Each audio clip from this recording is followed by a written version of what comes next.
Suatu hari, saya menolak membayar biaya liburan pesiar menantu saya yang sangat mahal. Biaya pelayarannya 50 juta rupiah. Ketika saya menolak, menantu perempuan saya, Feby, menampar wajah saya dengan keras. Ia berteriak, "Kalau begitu, cari tempat tinggal lain." Putra saya, Damar, duduk di sampingnya. Ia tidak melindungi saya. Sebaliknya, ia mengangguk dan berkata dengan dingin, "Saya akan memerah setiap sen dari ibu." Kata-katanya menghancurkan hati saya. 4 hari kemudian, saya tinggal di mobil saya. Tetapi izinkan saya menceritakan bagaimana semuanya terjadi sebelum itu. Saya mengucapkan kata-kata itu dengan lembut. Saya tidak akan membayar biaya liburan pesiar ibu. Meskipun saya berbicara dengan lirih, kata-kata saya seperti bom di ruang tamu. Wajah Feby langsung berubah. Bibirnya yang dipoles lipstik merah menyala terkatup rapat. Alisnya turun dan matanya menjadi tajam, seperti 2 pisau kecil. Ia meremas brosur pelayaran di kukunya yang dicat sempurna hingga kusut. "Maaf," katanya dingin. Suaranya sama seperti yang ia gunakan setiap kali ingin membuat seseorang merasa kecil. Aku sudah mendengar suara itu berkali-kali dalam 5 tahun terakhir. Sejak ia menikah dengan putraku, Damar. Aku menarik napas dalam-dalam dan mencoba untuk berani. "Sudah kubilang tadi, aku tidak akan membayar liburan ulang tahunmu," ulangku. Keheningan di ruangan itu terasa berat. Udaranya sendiri terasa pekat. Damar duduk di sofa di antara kami, memandang bolak-balik antara aku dan istrinya. Matanya bergerak cepat seperti sedang menonton pertandingan bulu tangkis. Tapi aku sudah tahu siapa yang akan dipilihnya. Dia selalu memilih Feby. Feby berdiri perlahan. Ia bertubuh jangkung dan menatapku sementara aku masih duduk. "Apa kau salah paham? Ini bukan permintaan," katanya tajam.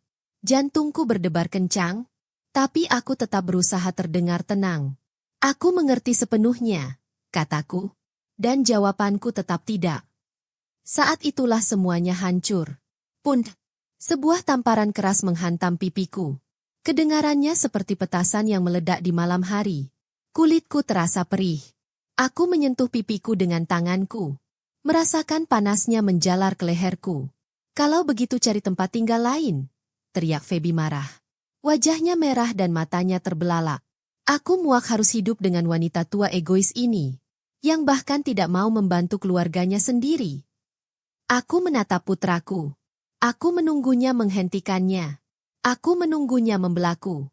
Tapi dia tidak melakukannya. Dia hanya mengangguk pelan dan mengalihkan pandangan dariku. "Mungkin sudah waktunya ibu menemukan tempatnya sendiri," katanya lirih. "Feby benar.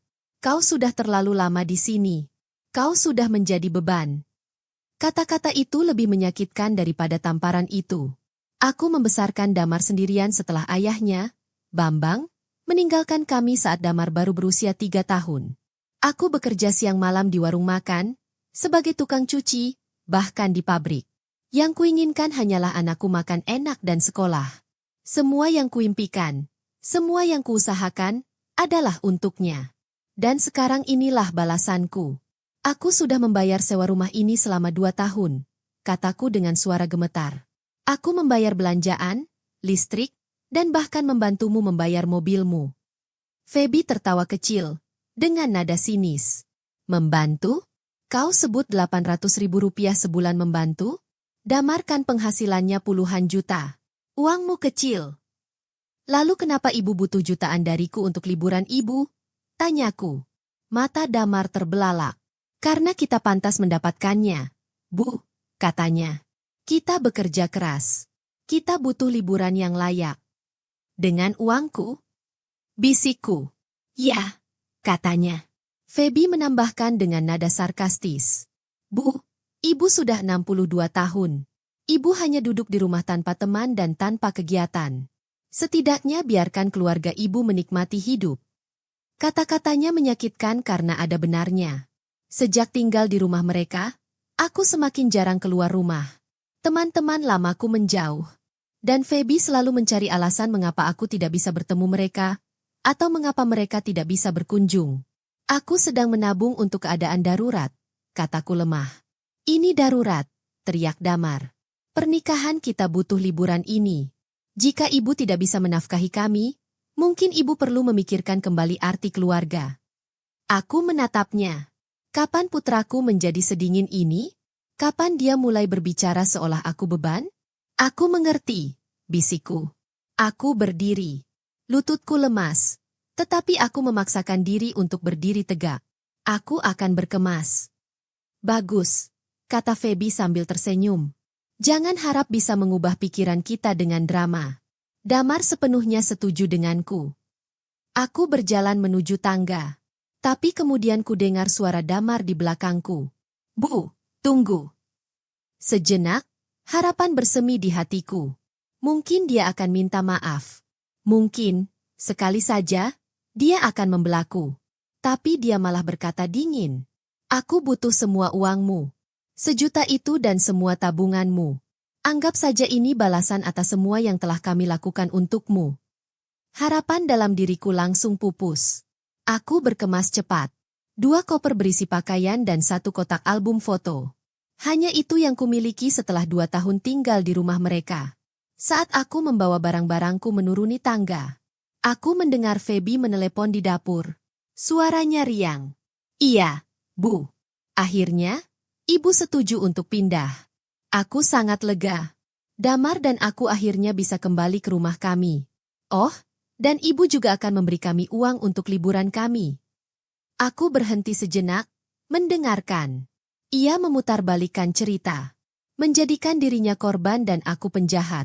Damar tidak keluar dari kamarnya. Mungkin dia terlalu pengecut untuk menghadapiku. Aku melihat sekeliling rumah untuk terakhir kalinya. Lantainya yang mengkilap, dapur marmernya. Sebuah rumah yang sebagian dibiayai dengan tabunganku. Ketika mereka menikah, aku memberi mereka 1 juta sebagai hadiah pernikahan. Uang yang telah kutabung selama 30 tahun mengupas bawang dan mencuci piring. Aku keluar ke sedan tuaku tahun 2007. Catnya memang pudar, tapi setidaknya mobil itu milikku. Aku memasukkan barang-barangku ke dalam, duduk di kursi pengemudi, dan bertanya pada diri sendiri, kemana aku harus pergi sekarang? Aku tak punya keluarga dekat lagi. Teman-temanku telah menjauh, disingkirkan oleh Feby. Di usia 62, aku tak punya rumah lagi. Hanya mobilku, dan sedikit uang di bank. Air mata mengalir di wajahku. Air mata yang panas dan asin. Bukan hanya karena kesedihan, tetapi karena pengkhianatan yang tak pernah kuduga akan datang dari putraku sendiri. Aku menyalakan mobil dan melaju menyusuri jalan. Aku melewati rumah-rumah dengan lampu-lampu hangat yang bersinar di dalamnya. Rumah-rumah itu tampak damai dan penuh kasih dari luar. Tapi aku tahu, tidak semua keluarga seperti itu. Aku berkendara tanpa tujuan menyusuri jalanan yang sepi. Toko-toko tutup satu persatu. Hanya menyisakan cahaya lampu jalan dan lampu depan mobil yang lewat. Setelah setengah jam, aku berhenti di tempat parkir sebuah restoran Padang 24 jam. Tempat itu ramai, tetapi aku parkir di sudut yang sepi. Awalnya aku tidak keluar. Aku hanya duduk di dalam mobil, memegang kemudi erat-erat, mencoba bernapas. Akhirnya, aku masuk. Aroma rendang dan kari menusuk hidungku. Rasanya hangat dan nyaman. Aku hampir menangis. Aku memesan nasi putih dengan kari ayam dan segelas teh hangat. Aku makan perlahan, bukan karena ingin, melainkan karena aku tidak punya tempat lain untuk dituju setelah ini. Sambil makan, pikiranku melayang kembali ke masa lalu. Waktu Damar kecil. Kami tinggal di rumah kontrakan kecil dengan atap bocor. Tapi saat itu pun, aku selalu memastikan dia makan enak dan berpakaian layak. Terkadang aku makan sisa makanan hanya agar dia bisa membeli buku sekolahnya. Mengingat masa-masa itu membuatku menangis lagi. Apakah semua pengorbananku sia-sia? Bagaimana mungkin anakku satu-satunya menjadi begitu dingin? Aku mencoba mencari alasan untuknya. Namun jauh di lubuk hati, saya tahu tanda-tanda itu sudah ada sejak lama. Saya baru saja memejamkan mata, berharap bisa menjaga kedamaian. Setelah selesai, saya kembali ke mobil. Hari sudah larut. Saya memutuskan untuk menghabiskan malam di kursi belakang. Rasanya tidak nyaman. Punggung saya sakit. Udara malam yang dingin menusuk tulang. Setiap motor yang lewat membuat saya takut. Saya hampir tidak tidur sama sekali. Itulah malam pertama. Lalu malam kedua. Lalu malam ketiga. Saya berpindah dari parkir di minimarket ke pom bensin. Selalu mencari tempat yang sedikit aman dan sedikit terang. Pada pagi keempat, saya berkendara tanpa tujuan lagi. Kali ini jalan membawa saya menuju pelabuhan. Mungkin karena saya selalu mencintai laut. Udara asin, kicauan burung camar, aroma angin laut. Saya parkir di dekat dermaga dan berjalan di sepanjang jembatan kayu yang menghubungkan daratan dengan kapal-kapal yang berlabuh. Mataku menatap sebuah kapal pesiar besar yang berkilauan di bawah sinar matahari pagi. Tubuhnya yang putih tampak besar, bagaikan hotel tinggi yang berdiri di atas air. Aku berdiri diam, menatapnya. Di salah satu dek yang tinggi, kulihat seorang pria berseragam putih rapi. Bahunya tegak, dan rambut abu-abunya disisir rapi ke belakang. Bahkan setelah bertahun-tahun, jantungku berdebar kencang saat melihatnya. Namanya Baskara Wiryawan. Dahulu kala, saat aku baru berusia 22 tahun, dan namaku Tatiana, kami bertemu saat bekerja di gudang peralatan kapal. Dialah pria pertama yang membuatku merasa benar-benar dicintai. Namun kemudian kami harus berpisah.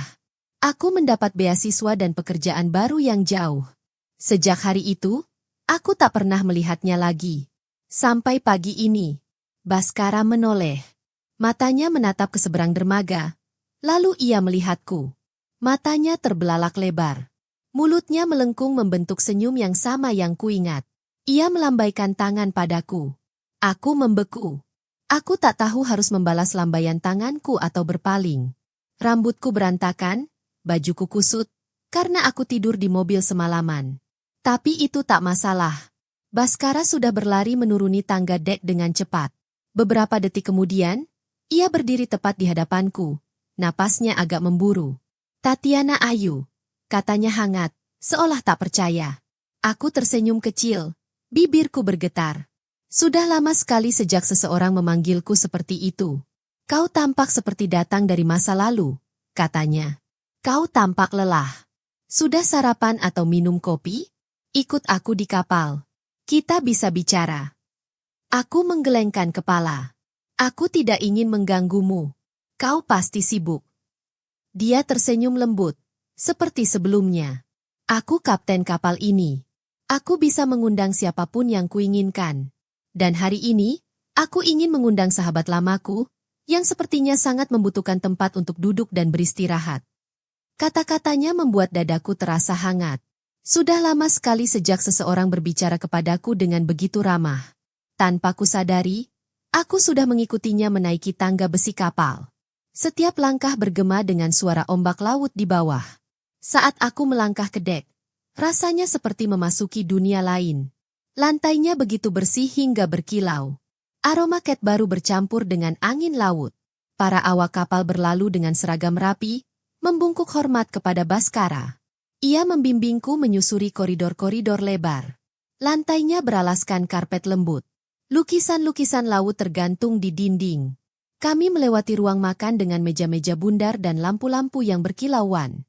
Di sudut lain, aku melihat ruang duduk dengan kursi-kursi empuk dan jendela besar yang menghadap ke lautan biru tak berujung. Luar biasa, bisikku. Baskara berbalik dan tersenyum bangga. Aku sudah lama menjadi kapten di sini. Kapal ini adalah rumahku. Ia membawaku ke sebuah ruangan luas dengan jendela-jendela tinggi yang menghadap pelabuhan. Ada meja makan kecil, sofa empuk, dan pintu kamar tidur yang sedikit terbuka. Duduk, katanya ramah sambil berjalan menuju dapur kecil. Kopi atau teh? Kopi, bisikku. Tak lama kemudian ia membawa 2 cangkir, dan aroma kopi yang hangat memenuhi ruangan. Kami duduk berhadapan. Ia menatapku, seolah membaca semua kisah terpendam di hatiku. Kau terlihat seperti baru saja melewati badai, katanya lembut. Katakan padaku. Aku menarik napas dalam-dalam dan menceritakan semuanya. Aku bercerita tentang Bambang, yang meninggalkan aku dan putraku, Damar, ketika Damar baru berusia 3 tahun. Aku bercerita bagaimana aku bekerja keras selama bertahun-tahun, hanya untuk memastikan Damar tidak pernah kekurangan apapun. Aku bercerita tentang pernikahan Damar dengan Feby, Dan bagaimana akhirnya aku tinggal bersama mereka. Namun perlahan, Feby menjauhkanku dari teman-temanku. Ia membuatku menghabiskan seluruh waktuku hanya untuk mereka. Lalu tibalah saatnya mereka meminta 50 juta rupiah. Ketika aku menolak, mereka menamparku, mengusirku, dan aku harus tidur di mobil selama 3 malam. Baskara mendengarkan dengan tenang. Tetapi ketika aku bercerita tentang tamparan itu dan bagaimana Damar setuju untuk mengusirku, tatapannya berubah tajam. Itu bukan sekadar perilaku buruk, katanya serius. Itu salah. Itu penelantaran dan kekerasan. Keluarga seharusnya tidak pernah memperlakukanmu seperti itu. Aku menggelengkan kepala. Aku tidak ingin berurusan dengan hukum. Mereka tetap keluargaku. Makin banyak alasan mengapa itu salah, katanya tegas. Putra dan menantumu memanfaatkanmu, dan ketika kau tak mampu memberi lebih, mereka menjauhimu. Itu sangat salah. Dia berdiri dan mondar-mandir sejenak, lalu bertanya, sudah berapa banyak yang kau berikan untuk mereka sejauh ini? Saya mencoba menghitung. 20 juta untuk pernikahan mereka. 15 juta untuk uang muka rumah mereka. Setiap bulan saya membantu membayar sewa dan belanja, mungkin 6 hingga 800 ribu. 2 tahun terakhir saja, hampir 20 juta. Totalnya mungkin 100 juta. Baskara menggeleng pelan. Dan sekarang mereka masih berani meminta lebih. Dia duduk kembali. Tatiana, kamu punya 2 pilihan. Kamu bisa mencari tempat tinggal kecil dan memulai hidup baru. Atau, kamu bisa bergabung denganku. Aku bukan hanya kapten kapal ini. Aku juga salah satu pemilik perusahaan ini. Kami membutuhkan seseorang untuk memimpin departemen layanan tamu di semua kapal kami. Kamu mungkin berpikir kamu tidak mengenal dunia ini, tetapi aku melihat keahlianmu. Kamu mengelola keuangan, kamu melayani orang, kamu menghadapi masa-masa sulit. Itulah keahlian yang kami butuhkan. Aku terkejut. Baskara, aku bahkan tidak tahu ketentuan kapal. Bagaimana aku bisa mengurus semua ini? Kamu akan belajar, katanya tegas. Aku akan mengajarimu. Dan aku ingin kamu bergabung sebagai mitra, bukan hanya sebagai pekerja. Kita bisa mulai dengan beberapa saham. Kamu bisa menggunakan sedikit tabunganmu, lalu kita tumbuh bersama. Dengan begitu, uangmu tidak akan hilang, malah akan tumbuh. Yang lebih penting, kamu akan memiliki kehidupan di mana tidak ada yang bisa mengaturmu lagi. Aku menatapnya lama. Mengapa kamu melakukan ini untukku? Matanya berkaca-kaca. Apakah kamu ingat malam terakhir sebelum kamu pergi ke Jakarta? Aku ingin melamarmu, tetapi aku takut. Aku baru saja mendapatkan kontrak berlayar pertamaku. Aku melepaskanmu, dan itu adalah penyesalan terbesar dalam hidupku. Aku tidak ingin melewatkan kesempatan lagi untuk membantumu menjalani hidup yang pantas kamu dapatkan. Kata-katanya membuat hatiku hangat sekaligus sakit. Untuk pertama kalinya setelah sekian lama, aku merasa seseorang melihat nilaiku, bukan hanya uangku. Aku menatap laut yang berkilauan, lalu kembali menatapnya. Baiklah, kataku lembut, akan kucoba. Hari-hari berikutnya berlalu begitu cepat. Baskara menyediakan kamar tamu untukku di apartemen perusahaan dekat pelabuhan. Dari jendela, aku bisa melihat lautan luas dan banyak kapal. Pada malam pertamaku, aku tidur di ranjang empuk dengan spray bersih. Bukan kemewahannya yang membuatku menangis, melainkan rasa amannya. Tak ada teriakan, tak ada tatapan marah, tak ada rasa takut diusir. Setiap pagi, Baskara menjemputku dan membawaku ke gedung kantor perusahaan yang tinggi di dekat dermaga. Di sana, aku diperkenalkan pada dunia yang benar-benar baru. Ada deretan meja panjang, telepon berdering, layar lebar yang menampilkan rute dan jadwal kapal. Pada hari pertamaku, aku duduk bersama kepala layanan tamu. Aku belajar cara menyambut penumpang, menangani keluhan, dan bahkan merencanakan hiburan. Aku menuliskan semuanya, meskipun banyak kata yang terdengar aneh. Saat makan siang, Baskara datang membawa 2 kotak nasi uduk. Jangan khawatirkan semua istilah yang sulit, katanya. Nanti kamu belajar. Yang penting penumpang merasa dihargai dan senang. Saya mengangguk. Rasanya seperti melayani pelanggan di warung makan lama saya, hanya saja kali ini ada ribuan orang. Berminggu-minggu berlalu, penuh dengan pelatihan. Saya belajar cara membaca laporan penumpang, menghitung biaya harian, dan menghadiri rapat dengan pemasok makanan. Memang melelahkan, tetapi sedikit demi sedikit, semuanya mulai masuk akal. Saya juga berubah. Dengan bantuan seorang staf, saya membeli pakaian kerja yang rapi, jas gelap sederhana, rok selutut, dan blus bersih. Saya memotong rambut saya dengan rapi, memakai sedikit bedak dan lipstik. Ketika saya bercermin, saya hampir tidak mengenali diri saya sendiri. Suatu pagi, Baskara tersenyum bangga. "Sekarang kamu terlihat seperti seorang pemimpin," katanya. 3 minggu kemudian, dia membawa saya ke ruang rapat besar. Para pengacara dan notaris sedang menunggu. Di atas meja terdapat banyak kertas. "Kita akan resmikan ini," katanya. "Kamu akan memiliki 25% dari Departemen Layanan Tamu di semua kapal. Tabunganmu akan menjadi investasimu. Tabungan itu tidak akan hilang. Tabungan itu akan terus bertambah." Tanganku gemetar saat menandatangani surat-surat itu. Beberapa minggu yang lalu, aku tidur di dalam mobil. Sekarang, aku duduk di meja besar, menjadi mitra di sebuah perusahaan pelayaran. Setelah itu, kami berjalan menuju dermaga. Angin laut berhembus di sekitar kami.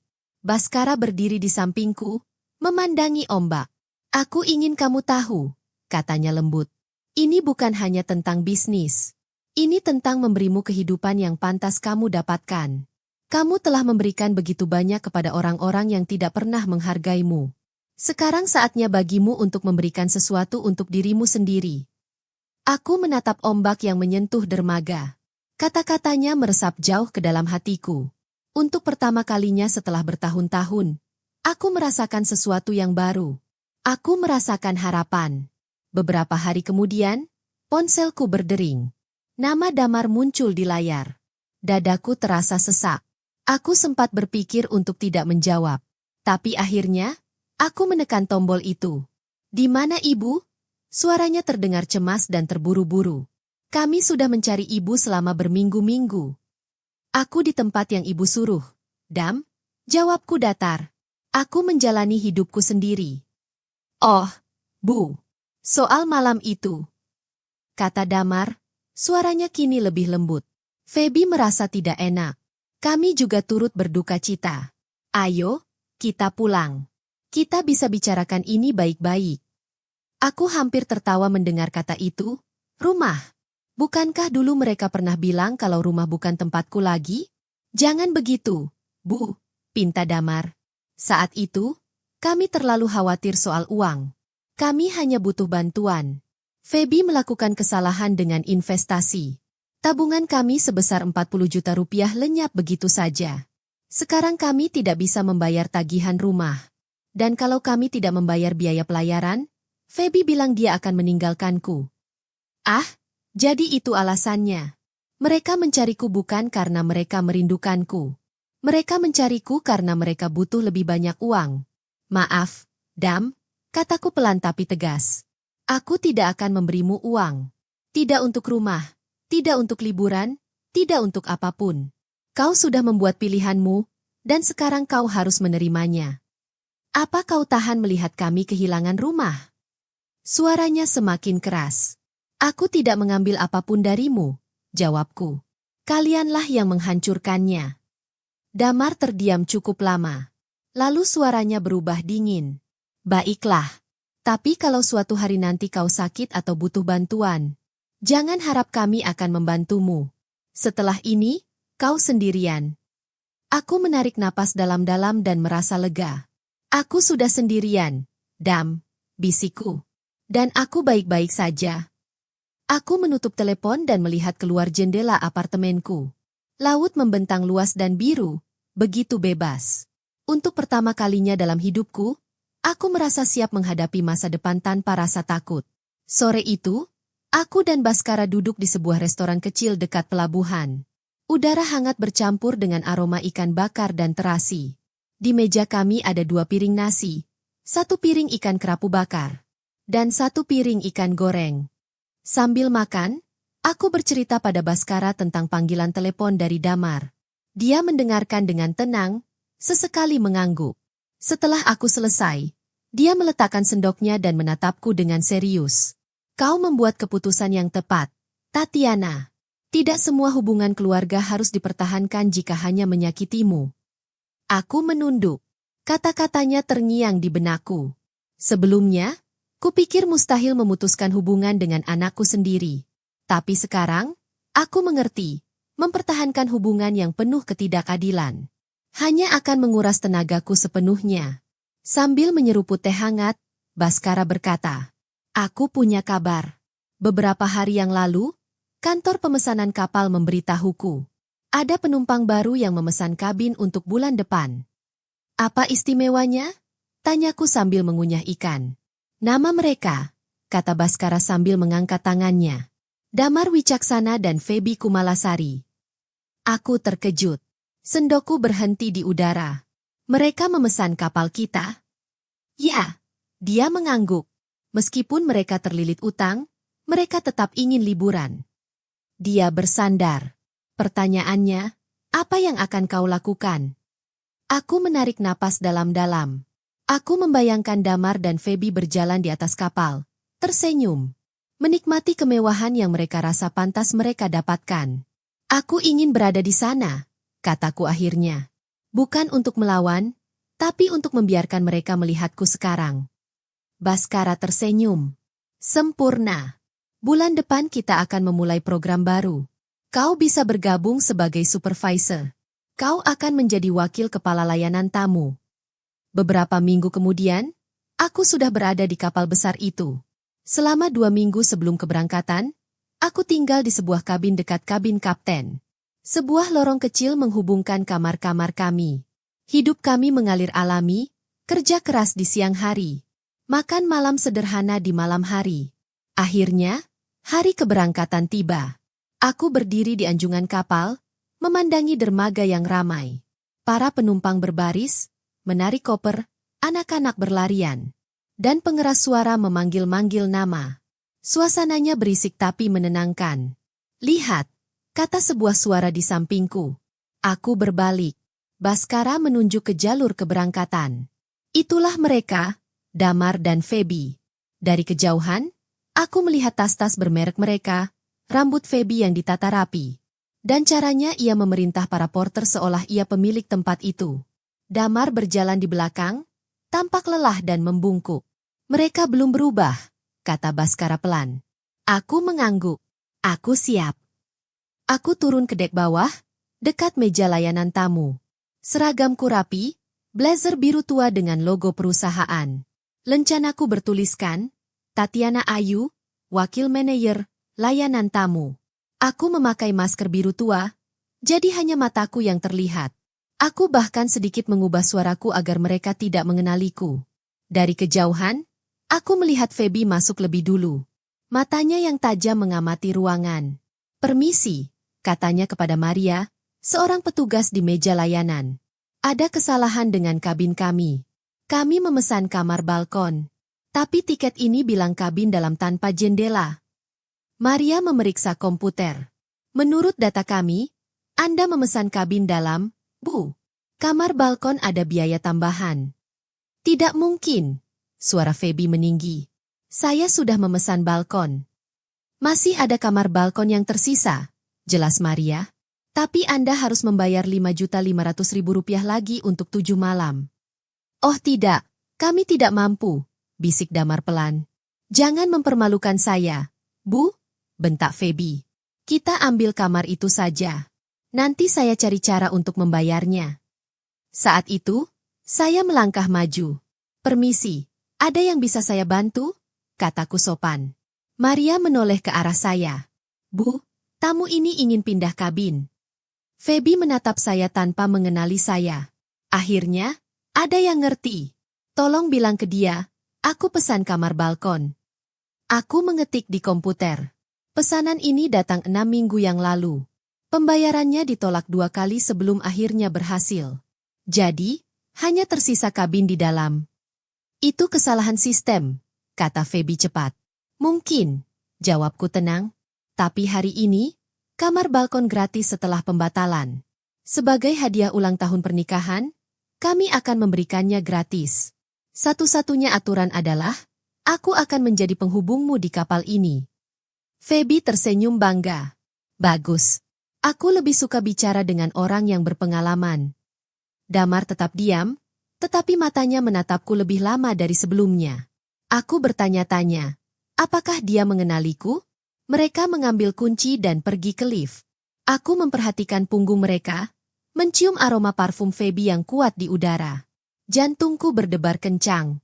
Aku ingin berteriak, memberitahu mereka siapa diriku, untuk mencurahkan semua rasa sakitku yang terpendam. Tapi aku menahannya. Ini baru hari pertama pelayaran. Aku berkeliling kapal, memeriksa semuanya. Ruang makan sudah siap dengan taplak meja putih dan piring-piring berkilau. Kolam renang bersih, kursi-kursi tertata rapi menghadap laut. Menjelang sore, matahari bersinar keemasan di atas laut. Di dek balkon, aku melihat Feby mengenakan gaun tipis, menyeruput minuman merah muda, sementara Damar hanya menatap air. Aku berjalan mendekat sambil tersenyum. Selamat siang, Pak, Bu. Bagaimana kabinnya? Semoga nyaman. Feby tersenyum tipis. Lumayan. Tapi balkonnya terasa lebih kecil dari yang difoto. Ukurannya standar, Bu, jawabku. Tapi lokasinya bagus. Dari sini, matahari terbenamnya sempurna. Damar menatapku lagi, kali ini lebih lama. Ada sesuatu di matanya, kejutan dan keraguan. Nyonya, pernah tinggal di Jakarta? Tanyanya lembut. Pertanyaan itu hampir membuyarkan ketenanganku. Ya, Pak, jawabku. Tapi itu sudah lama sekali. Kenapa? Tidak ada. Aku hanya merasa pernah melihatmu sebelumnya. Banyak orang bilang begitu, jawabku sambil tersenyum. Feby tidak peduli. Ia memanggil pelayan untuk memesan makanan lagi, dan mulai memotret dengan ponselnya. Malam itu, ruang makan berkilauan di bawah lampu gantung. Musik lembut mengalun. Para tamu makan dengan gembira. Ketika aku berjalan melewati meja Damar dan Feby, aku jelas mendengar mereka berbicara. Kita harus memotret di setiap sudut kapal, kata Feby bersemangat, supaya semua orang tahu kita pernah ke sini. Tapi, bagaimana kalau mereka juga tahu kita meminjam uang untuk perjalanan ini? Damar berbisik. Jangan mulai lagi, Dam. Feby melotot. Aku butuh liburan ini. Setelah semua tekanan di rumah, aku benar-benar butuh liburan. Aku ingin menenangkan pikiranku. Damar tidak menjawabku ketika aku mengatakan itu. Ia hanya menghela napas panjang. Aku melangkah pergi, tetapi di dalam hatiku, aku semakin yakin bahwa hubungan mereka tidak sekuat kelihatannya. Malam semakin larut, tetapi aku masih punya pekerjaan yang harus diselesaikan. Aku memeriksa ruang hiburan tempat pertunjukan musik sedang berlangsung. Kapal bergoyang pelan diterpa ombak, dan dari jendela-jendela besar aku bisa melihat laut gelap membentang jauh. Ketika aku kembali ke kabinku, aku mendapati Baskara menungguku di pintu. Bagaimana kabar mereka? Tanyanya pelan. Seperti dugaan kita, jawabku. Masih sama. Feby bicara. Damar tetap diam. Baskara mengangguk. Apakah kau siap jika mereka tahu siapa dirimu sebenarnya? Aku menatapnya dengan takut sekaligus berani. Ya, aku siap. Tapi aku ingin mereka tahu di waktu yang tepat, saat mereka tak bisa lari dari kenyataan. Baskara tersenyum lembut. Kita akan memastikan itu terjadi. Malam itu, aku tidur dengan banyak pikiran di kepalaku. Aku tahu perjalanan ini bukan sekadar pelayaran biasa. Ini adalah panggung di mana aku akan berdiri sebagai diriku yang baru. Mereka akan menjadi saksi. Keesokan paginya, udara laut terasa begitu segar. Sinar matahari menembus tirai kabin dan menghangatkan ruangan. Aku sudah siap sejak subuh. Aku mengenakan seragam bersihku dan memeriksa rencana hari itu. Pertama, sarapan bersama kapten di ruang makan utama. Kemudian tur singkat kapal untuk tamu baru. Setelah itu, latihan evakuasi. Ketika saatnya tiba, aku pergi ke ruang makan. Meja panjang di tengah penuh dengan makanan.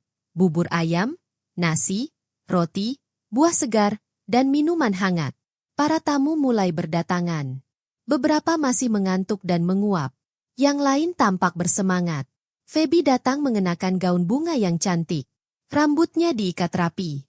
Damar muncul di belakangnya dengan kaos dan celana sederhana. Mereka duduk di dekat jendela besar yang menghadap ke laut. Dari tempatku, aku bisa melihat mereka dengan jelas. Selamat pagi, bapak-bapak dan ibu-ibu. Sapaku dengan sopan. Feby tersenyum kecil. Lumayan. Tapi kopi di kabin kami rasanya agak hambar. Tolong beritahu dapur. Aku mengangguk. Akan ku beritahu. Damar menatapku. Kali ini tatapannya menatapku lebih lama dari sebelumnya. Bibirnya terbuka seolah ingin mengatakan sesuatu. Tetapi kemudian tertutup kembali ketika Feby memanggil pelayan. Sarapan pagi bersama kapten pun dimulai. Baskara berdiri di ujung meja dan menyambut hangat seluruh penumpang. Ia bercerita tentang perjalanan, keselamatan, dan fasilitas kapal. Suaranya tegas namun ramah. Semua orang mendengarkan dengan saksama. Aku memperhatikan raut wajah Feby berubah ketika melihat Baskara. Ia menatapnya dengan kagum, jelas terkesan dengan penampilan dan kekuatannya. Aku menyembunyikan senyumku. Setelah sarapan, aku mengajak para tamu berkeliling kapal sebentar. Kami mengunjungi dek atas, ruang hiburan, perpustakaan kecil, dan pusat kebugaran. Feby dan Damar bergabung. Namun Feby lebih banyak menghabiskan waktu memotret daripada mendengarkanku. Di dek atas, angin laut bertiup kencang. Rambutku berantakan, tapi aku tak peduli. Dari atas sana, laut tampak tak berujung, biru tua dengan ombak putih. Sungguh indah. Laut memang seperti itu, kata Damar lembut di sampingku. Terlihat tenang, tapi menyimpan kekuatan tersembunyi. Aku menoleh ke arahnya. Wajahnya tampak ragu. Lalu ia berkata, "Bu, wajah Anda tampak sangat familiar. Saya merasa seperti mengenal Anda." Saya menatapnya sejenak. Terkadang dunia memang terasa sempit. Namun sebelum ia sempat bertanya lebih lanjut, Feby memanggil dengan keras, "Dam, ayo berfoto bersamaku." Sore itu kami melakukan latihan evakuasi. Semua penumpang berkumpul dengan jaket pelampung. Saya berkeliling memastikan semua orang tahu langkah-langkahnya. Saat berpapasan dengan Feby, saya membetulkan tali jaket pelampungnya. "Anda sangat sabar," katanya sambil tersenyum kecil. "Anda pasti sudah lama bekerja di sini." "Tidak lama," jawab saya. "Tapi saya selalu memperhatikan orang." Ia terkekeh. Seperti ibu saya. Meskipun ia tak pernah bisa melakukan pekerjaan seperti ini. Kata-katanya membuat dada saya sakit, tetapi saya tetap tersenyum sopan. Malam itu, ada jamuan makan malam formal. Para tamu harus mengenakan pakaian terbaik mereka. Lampu ruang makan redup, lilin menyala di atas meja, dan musik dawai lembut dimainkan. Saya duduk di meja staf senior bersama Baskara. Dari tempatku, aku bisa melihat Feby dan Damar. Feby mengenakan gaun hitam panjang, rambutnya tergerai. Damar mengenakan setelan sederhana yang terlihat agak longgar. Baskara mencondongkan tubuh ke arahku. "Kalau kau mau, malam ini kau bisa mulai menunjukkan siapa dirimu yang sebenarnya." Aku menggeleng pelan. "Belum. Aku ingin mereka melihat dulu bahwa aku bukan lagi seseorang yang bisa mereka pandang rendah." Baskara tersenyum. "Baiklah. Aku akan berada di dekatmu saat itu terjadi." Malam itu, aku merasa memegang kendali. Untuk pertama kalinya, merekalah yang tidak tahu di mana mereka berpijak. Keesokan harinya, langit biru muda dengan awan tipis. Kapal berhenti di sebuah pulau kecil dengan pantai putih dan pasar terapung. Penumpang dapat memilih untuk turun ke darat atau tetap di kapal. Aku bergabung dengan rombongan yang turun ke darat. Dari dermaga, kami naik perahu motor ke pantai. Angin laut berhembus menerpa wajahku, dan air asin memercik di pipiku. Di kejauhan, aku melihat perahu-perahu nelayan warna-warni mengapung. Di pantai, anak-anak berlarian sambil tertawa. Feby melangkah hati-hati, memegang tangan Damar agar sepatu hak tingginya tidak terbenam di pasir. Segera ia mengeluarkan ponselnya dan mulai bersuah foto. "Kita harus ke pasar terapung itu," katanya sambil menunjuk perahu-perahu yang menjual buah, kain, dan kerajinan tangan. Damar hanya mengangguk. Wajahnya memerah karena terik matahari. Aku memberinya sebuah topi anyaman. "Pak, pakai ini supaya tidak pusing." Ia mengangguk. Terima kasih, Bu. Masih menatapku dengan rasa ingin tahu, tetapi tak berkata apa-apa lagi. Di pasar terapung, perahu-perahu bergoyang pelan. Para pedagang tersenyum sambil memamerkan barang dagangan mereka. Seorang perempuan tua berjualan keranjang anyaman. Seorang anak laki-laki berjualan kelapa muda. Seorang pemuda menunjukkan kain batik. Feby sibuk memandangi kain itu. Berapa harganya? Tanyanya. 100.000 rupiah, kata penjual itu. Kemahalan. 50.000 rupiah, tawar Feby. Si penjual menggeleng. Bukan, Bu. Buatan tangan. Saya mendekat. Kalau Bu mau, saya bisa bantu menawar. Penjual terkadang memberi harga lebih baik kepada penduduk lokal. Feby melirik saya dan membiarkan saya mencoba. Saya menawar hingga harganya mencapai 70.000 rupiah. Feby tampak senang. Ia tidak berterima kasih, tetapi Damar memperhatikan saya dengan saksama. Setelah 2 jam, kami kembali ke kapal. Malam itu, semua orang berkumpul di dek atas untuk menyaksikan matahari terbenam. Langit berubah jingga dan ungu, ombak berwarna keemasan di bawah sinar matahari.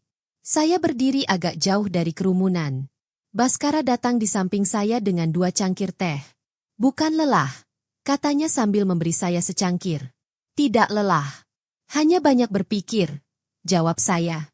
Bukan sedang memikirkan kapan harus bicara dengan mereka, tebaknya. Saya mengangguk. Mungkin besok malam saat makan malam perpisahan. Semua orang akan ada di sana. Tidak ada tempat untuk bersembunyi. Baskara menatap saya dengan serius. Kalau begitu, saya akan memastikan ibu punya panggung yang layak. Malam itu, saya memeriksa semua persiapan perjamuan. Meja-meja besar dengan taplak putih, piring-piring porselen, dan gelas-gelas kristal. Aroma rendang, kari, dan kue-kue memenuhi udara. Semuanya harus sempurna. Sore harinya, Baskara memanggil saya ke kantornya. Laut tampak tenang di luar jendela besar. Sudah siap? Tanyanya. Ya, tidak akan ada kesalahan malam ini. Ia mengangguk. Saya beri Anda waktu untuk berbicara di depan semua orang. Setelah saya memperkenalkan Anda, terserah Anda mau bicara apa. Itu yang saya mau, jawab saya. Malam harinya, saya mengenakan kebaya hijau saya perlahan dan hati-hati. Rasanya seperti mengenakan jati diri saya yang sebenarnya. Saya mengenakan selendang batik, menyanggul rambut, dan sedikit bedak serta lipstik. Ketika saya bercermin, saya melihat seorang perempuan baru. Bukan seorang ibu yang pernah dibuang, melainkan seseorang yang berdiri tegak dengan bangga. Di ruang makan, para tamu sudah berdatangan. Alunan gamelan mengalun lembut. Para pelayan tersenyum. Saya berjalan di antara meja-meja, menyapa orang-orang. Di sudut, saya melihat mereka. Damar dan Feby. Feby mengenakan gaun merah cerah, rambutnya tergerai. Ia sibuk mengobrol dengan pasangan lain. Damar duduk diam di sampingnya. Acara dimulai dengan sambutan dari Baskara. Ia berdiri di panggung kecil di ujung ruangan besar. Ia tersenyum dan berterima kasih kepada semua penumpang atas kehadirannya. Kemudian, dengan suara tenang dan hangat, ia berkata, "Malam ini, saya ingin memperkenalkan seseorang yang sangat istimewa. Beliau telah bekerja keras untuk memastikan semua orang merasa bahagia dan nyaman di kapal ini. Beliau adalah wakil kepala layanan tamu, dan juga rekan saya dalam mengurus bagian ini. Selamat datang, Ibu Tatiana Ayu." Ruangan itu dipenuhi tepuk tangan meriah. Tangan-tangan saling bertaut. Saya berjalan ke atas panggung perlahan dan pelan. Jantung saya berdebar kencang, tetapi langkah saya tetap tegap. "Selamat malam," kata saya sambil tersenyum. "Terima kasih telah berlayar bersama kami. Beberapa dari Anda mungkin pernah melihat saya di dek, di lounge, di ruang makan, atau mungkin bahkan di tur darat kemarin. Tapi malam ini, saya ingin berbagi sedikit cerita dengan Anda." Saya berhenti sejenak dan menarik napas dalam-dalam. Mata saya tertuju pada satu meja. Di meja itu duduk Damar dan Feby. "Beberapa bulan yang lalu," lanjutku, "aku tak punya rumah. Aku tak punya tempat untuk pulang. Aku tidur di mobilku bermalam-malam. Ini bukan karena aku malas. Bukan karena aku menunggu bantuan orang lain. Bukan, Ini terjadi karena orang-orang yang kupercaya, orang-orang yang kucintai, menjauhkanku. Di meja makan, Damar menundukkan kepalanya. Ia tak sanggup menatapku. Feby menatapku dengan tatapan khawatir. Alisnya bertaut rapat. Ia tampak terkejut dan gelisah. Aku berdiri di sini malam ini bukan untuk meminta belas kasihan, kataku. Aku berdiri di sini untuk menunjukkan kepada semua orang bahwa siapapun dirimu, kau bisa bangkit kembali. Hari ini, aku adalah salah satu pemilik kapal ini. Aku bekerja keras, aku terus maju, dan aku memilih untuk tidak pernah membiarkan orang lain menentukan nilaiku. Hanya aku yang bisa menentukannya. Seluruh ruangan menjadi hening. Hanya suara lembut ombak laut yang terdengar di luar. Beberapa dari kalian di sini mungkin pernah menghadapi hal seperti saya. Mungkin kalian tertinggal. Mungkin kalian dikira tidak cukup baik. Mungkin kalian bahkan disingkirkan. Tapi percayalah, hidup tidak berakhir di sana. Kita selalu bisa memulai lagi, asalkan kita siap untuk terus melangkah maju. Saya tersenyum lembut dan mengakhirinya dengan, terima kasih, dan selamat menikmati malam. Tepuk tangan kembali terdengar, kali ini lebih meriah. Saat saya turun dari panggung, saya bisa merasakan tatapan Damar mengikuti setiap langkah saya. Feby tampak gugup. Ia mencondongkan tubuh ke arahnya dan berbisik cepat. Saya berjalan melewati meja mereka tanpa berhenti. Lalu, saya berdiri di samping Baskara, yang mengangguk bangga. Malam itu, saya merasa telah mengambil kembali sesuatu yang sangat penting. Ini bukan hanya tentang uang, bukan hanya tentang kenyamanan, tetapi tentang harga diri saya sendiri. Sisa malam itu terasa berbeda. Aku masih menjalankan tugasku sebagai tuan rumah perjamuan. Aku menyapa para tamu, memastikan makanan disajikan tepat waktu, dan memastikan musik dimainkan dengan lancar. Namun, bahkan saat bekerja, aku masih bisa merasakan tatapan mata Damar dari seberang ruangan. Terkadang ia berbicara kepada Feby, tetapi Feby tampak semakin gelisah. Setelah acara selesai, sebagian besar tamu kembali ke kabin masing-masing. Aku berjalan menuju pintu keluar ruang makan ketika mendengar suara lembut memanggilku. Nyonya Tatiana, kata suara itu. Aku berbalik. Damar berdiri di sana. Wajahnya tampak ragu, langkahnya kecil dan lambat. Feby tidak bersamanya. Bu, katanya dengan bisikan serak. Benar, kan? Ibu-ibuku. Aku menatapnya lama. Lalu aku menjawab, ya, Dam. Aku ibumu. Ibu yang kau usir malam itu. Ia menelan ludah. Matanya berkaca-kaca. Maaf, Bu. Aku salah. Aku membiarkan Feby mengendalikanku. Seharusnya aku tidak melakukan itu padamu. Aku menarik napas dalam-dalam. Suaraku tetap tegas.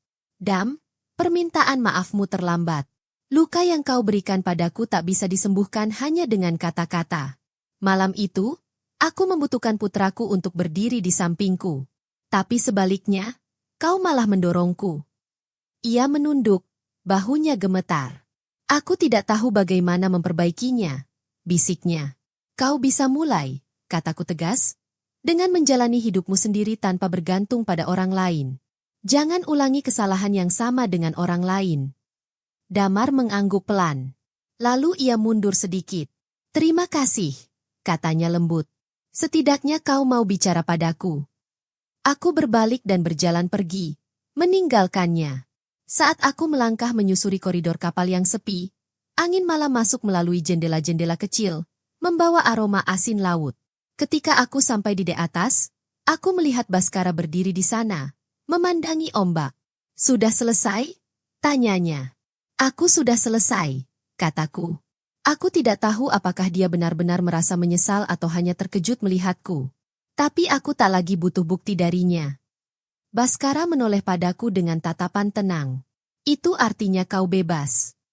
Kami berdiri berdampingan, menatap lautan gelap yang disinari cahaya keperakan bulan. Suara mesin kapal bercampur dengan deburan ombak, menciptakan irama lembut yang menenangkan. Aku menarik napas dalam-dalam, mengisi paru-paruku dengan udara asin. Aku merasakan kelegaan yang tak terukur. Selama ini, kupikir kebebasan hanya akan datang ketika aku memaafkan mereka. Tapi kini aku menyadari sesuatu yang baru. Kebebasan sejati datang ketika aku berhenti peduli apakah mereka pantas dimaafkan atau tidak. Perjalanan ini telah membawaku jauh dari semua yang pernah ku kenal. Rumahku, rutinitasku, bahkan keluargaku. Tapi di kapal ini, di tengah lautan luas, aku menemukan sesuatu yang lebih berharga. Aku menemukan diriku sendiri. Malam semakin larut. Lampu-lampu kapal terpantul di air yang bergerak, membentuk jejak cahaya terang yang membentang hingga ke cakrawala yang gelap. Dan saat itu, aku tahu, kemanapun kapal ini berlabuh, aku siap mengikutinya. Bukan sebagai penumpang yang tak berdaya, melainkan sebagai kapten hidupku sendiri.